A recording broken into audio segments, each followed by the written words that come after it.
सोना के हल जेखन चले ले जनक जी। सोना के हल जेखन चले ले जनक जी।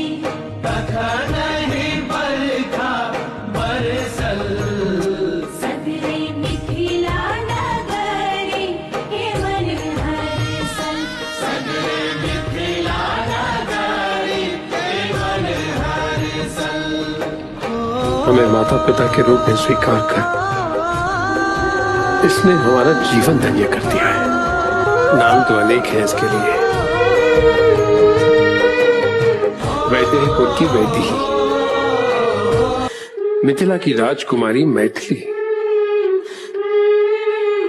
जनक की जानकी,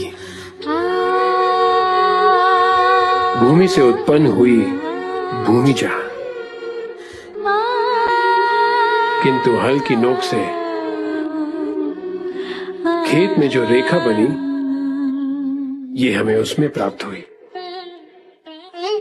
इसलिए हम अपनी पुत्री को सीता बुलाएंगे।